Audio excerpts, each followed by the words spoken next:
So, dito nga kami natulog sa baba kasi nga sabi ko itry natin kasi hindi ako nakakatulog sa taas. So, good morning sa inyong lahat mga moms! So, today is meron tayong prenatal check-up at 37 weeks, 3 days na. Daan muna tayo dito sa 7-Eleven dahil nakalimutan kong kumuha ng inumin ko. Hindi pwedeng walang dalang inumin ng person. So, kung napapansin nyo nga, lagi akong mag-isang pumupunta sa clinic. Kasi kung isasama ko rin naman si Jairo o kaya naman si Crisfel, naiinip din sila kasi mga 1 oras, 2 oras din yung tinatagal ko doon. And hindi rin naman sila nakakapasok kapag kinakausap ako ng doktor. Kasi nga, syempre, delikado pa rin dahil meron pang mangilan-ngilan na COVID, diba? Pero this coming Saturday, sasamahan naman daw ako ipagdadrive nila. Dahil nga wala naman siyang pasok that time. Pero kayang-kaya naman mag-drive eh. Magdadrive ka lang naman, nakaupo ka lang naman. Huwag mag-inarte. So ayan, inumin nga lang talaga ang binili ko, mga mom. So time check tayo, 9 o'clock na po ng umaga dito. Ang appointment natin is 9:30, kaya sakto lang. So ayan, as usual ulit, kuha ng ihi at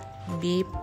So ang gagawin lang naman sa akin today is NST, non-stress test. And, syempre, kakausapin ng OB. Siguro ng midwife na rin. For sure, meron na namang i-explain yan. So, dito gagawin ng ating NST, mga mamshi. Siguro makakaidlip ako dito kasi nakaka-relax, oh. So, ayan na ang tummy ng buntit. 37 weeks na siya. Sa totoo lang, guys, ngayon ko lang maririnig yung heartbeat ni baby dyan. So, yung mga nakaraang ultrasound ko, hindi naman naririnig, nakikita lang. Kasi nakikita naman na nagpapump yung heart niya. Dati nga sa panganay ko kay Jairo, walang ganyan-ganyan eh. Wala din yung inom-inom ng mga glucose na yan na juice. Sa safety nga ng mother and child, okay na din, diba?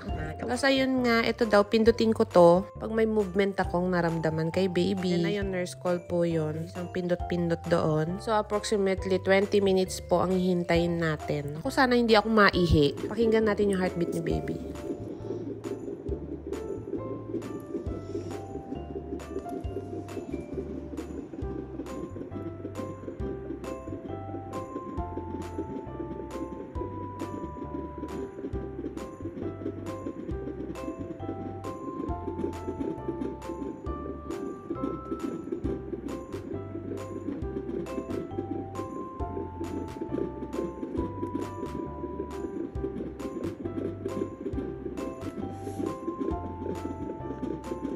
Minsan bigla akong kakabahan kasi nagwa 176 ganon. Pero yun naman, pag gumagalaw siya.